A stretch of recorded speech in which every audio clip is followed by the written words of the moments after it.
Hello, Serge here from the backyard driving range.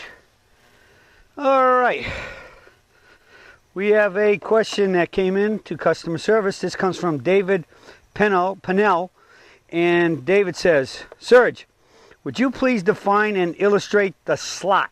S-L-O-T, the slot. We've all heard about the slot. That's from transition, where when we transition, we're coming from the top of the backswing and going to impact. They call that the slot. If you find a slot, then you should be hitting a good golf shot. So we will very definitely define the slot. I have heard this term all my golfing life, but I have never fully understood what it means or where it is. Sometimes I think I can feel it, but then I lose what I thought it was. So I guess I'm confused.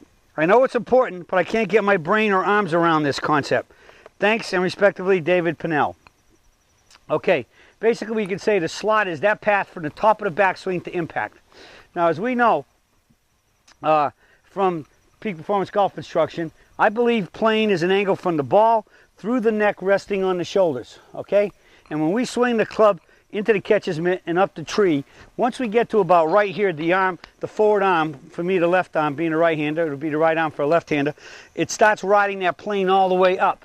But as I'm riding that plane up to the top, and the plane will be, my arm will be on the, from my neck on this plane all the way up to the top, and my hand, and the back of my left hand will be just on the underside of it. The club will be through it. All right. So you have this plane from the ball to the ground, and the ground at the ball, and I'm going to be sitting here like this. So it's like, so we're at the ball, and at the top, my hand will be up here, and the club will be through the plane. So my arms will be on this plane, and left hand, and the club will be through it because it has to go 12 o'clock. Okay, so the point becomes that where's the slot? So once I'm up on that plane and my hand's up here, when I do the transition, or from this view, I make the transition this way. As Dr. Armstrong, the orthopedic surgeon I've been studying with, and he and I just celebrated 30 years this year of being together.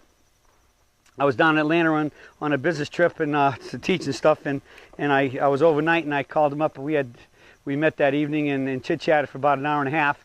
He was on call, so he couldn't really go out to dinner or whatever, but we sat at the hotel I was at, and we talked, and he said, you know, it's been 30 years. He actually brought the subject up. So that's pretty impressive, and I can't thank Doc enough for those 30 years he's given me. Just about any time I call or write, he answers the phone.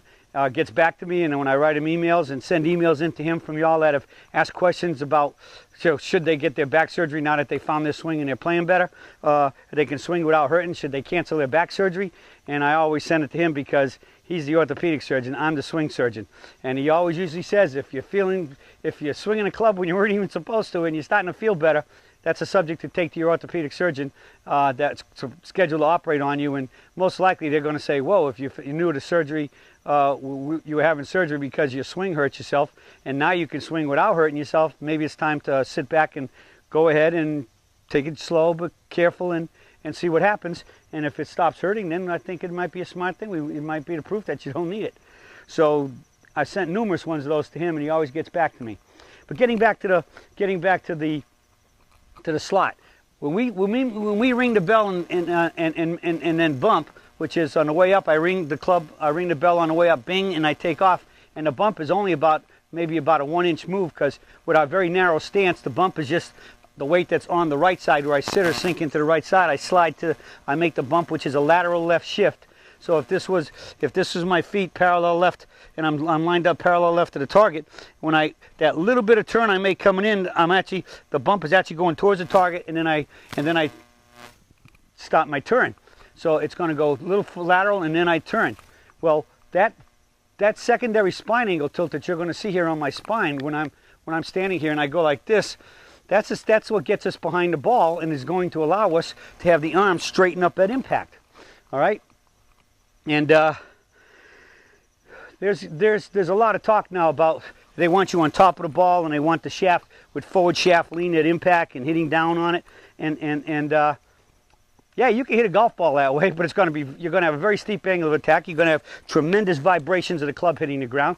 You're ahead of the ball, so it's going to be, in many cases, if your arms are both totally stretched, which is hard to do, you're going to come down and hit it. There's a number of good players on tour. Go look at Lee Westwood for one of them. At impact, he's always a little bit bowed in the arm here, because he's so far ahead of it, and if he straightened his arms out, he'd very likely hit the ground. But I mean, he's been very successful at it. I mean, he's a top-ranked player in the top 10 for years now. But so he can do it that way, but I don't think it's the optimum way. If he got to the peak performance way, he might win that major. And naturally being ahead of it is very stressful on your body, especially when you hit it. You look at Tiger Woods when he hits balls and they really close up on him, because they do close-ups on his swing and impacts more than anybody. You could see that club coming to the ground and the shaft and just grass is just torn out like a steam shovel. The front end loader just digging it out of the ground. We stand here and ricochet off the ground. That's why most golfers will not hit off a mat. Why? Because the mat has no give. I love the mat. Why? Because I can just stand here and just ricochet right off that mat. And when I'm nipping that ball and ricocheting off the mat, my club is not slowing down. And sometimes, you know, that ricochets actually can pick up speed. All right? And certainly they're not going to be slowing down. So I love mats. I think mats are great. If you want to learn the peak performance swing, you want to learn nipping the ball, just come over here and hit it off a mat. Heck, another good place you really want to learn it, go hit it off your driveway. Or get on a cart path out there. Now take an old club, because you don't want it's going to scratch up even if you purely nip it. But if you go into situational shots, you're going to see me. I hit a 7-iron off a cart path, absolutely perfectly pure, because I nipped the ball. We like our divots to be thin. Just tear the grass out of the ground, not dig it out. All right? As Mo Norman said, take bacon strips, not pork chops. All right? So getting back to the when I make the ring the bell and bump, and my spine goes backwards a little bit, that's what keeps us behind the ball and allows the arms to straighten out to hit the golf ball. And what that creates is, when I'm up here and I tilt, the secondary spine angle tilt is going to actually pull the club and hands a little bit towards the inside and laid off. The club will go that way. All right? Now here's the big key. That's creating a path to the ball. In my mind, I swing the club straight back, straight up, straight down, and straight out. In my mind, I'm swinging just like this. I know it doesn't happen that way, but that's how I use my mind to trick myself to really feel vertical. And the big issue now is, once I make that lateral bump and I swing to here, that secondary spine angle tilt, as I said, pulls the club down what feels like coming from the inside just a little bit. But the whole key is the club goes a little bit this way. So we're up vertical. The club is coming up this way. Boom, boom, action, reaction.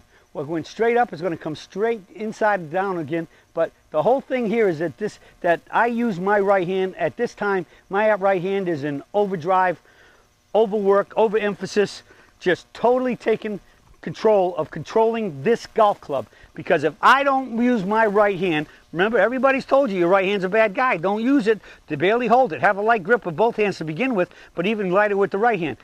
Baloney. That is garbage. Take it to the nearest garbage can, pick the cover up, throw it on it, slam the cover down, and put a lock over it. You got to use both hands, equal pressure, and I actually am really working hard. My right hand's working overtime here to make sure that club doesn't fall too much like this. A la what we remember Sergio Garcia. He'd get stuck in here and he'd be bombing some out to the right, and then he'd get tired of that and he'd try to release a little bit harder, a little bit of an over release, and poof, there comes the left with pull hooks and duck hooks. All right? So I'm working hard. So even though I know it comes this way, in my mind, my right hand and my forearm are working to try, in my mind, to feel like this club is staying dead vertical so that I can stay on the line, to approach the line just slightly from the inside. All right? And square it up at impact. Now, again, a lot of people say the club has to be approaching the aiming line from about a foot on and a foot past. The ball is on the club 1/2 of 1,000th of a second, 0.0005. That means it's only on the ball. The ball's only on the club about a 1/2 inch, give or take a little bit more or less, depending on the speed of the club and the club you're hitting with the club head speed. All right, so I'm on the club. I only have to be here that moment of impact. This is all, those numbers all come out of The Search for the Perfect Golf Swing by Dr. Alistair Cochran, published in 1962. All right, so I'm coming up here. So if I let that club drop too much, and now look at how far it gets to the inside, I've just, so to speak, slotted it. The slot is that approach to the ball once you transition. If I control it and keep it in here, it's come down a little bit, but notice how much closer it is to the line. And if I let it really fall back here, and look at how far the head is away from the line. Then you got to do something like that to square up. Here, I've come down a little bit. It's a lot less than there. And so now I'm closer to the line. I just square the club up as my arms rotate back to square. And at that point, when they rotate back to square, they'll be straightened up before impact to square the club face up to hit the ball. DSP, dead solid perfect, right down your aiming line, provided you're lined up correctly. So the slot is that position. For me, I feel the slot the position of the slot I want to feel is if I'm coming in good, I feel that as I'm coming through my hands, and so to speak, maybe the butt of the golf club are swinging under my neck. If I get too far inside my neck, meaning the hands are down in here, it's very likely I'm going right. If I get outside my neck and my hands in the club are someplace into my face, I'm coming out over the top, but a little over the top. It's still very likely if I've squared it up at impact, coming from a little outside to in, we'll start the ball a little bit left. It'll be basically a straight pull. Or if you come down from there and somehow you try to stop it, and then you flip the club open a little bit, then you could start it at or a little left, but in both cases, you're very likely the ball will start to cut or fade to the right. So the slot is that position from the top right down to impact. Boom. And for me, I feel like right about once I reach here, if this is under my neck, chin down, I'm going to hit a good golf shot, really good shot. Okay, so hopefully that explains the slot and how it's achieved in the peak performance golf swing. And the big key of all of those both things is that Surgites, peak performance swingers, our clubs, our arms are straight at impact and we're slightly behind the ball. That's why we get full maximum extensions. Our muscles are at their full length, which means they've stretched out to max. So we're maximizing our energy to create maximum club head speed.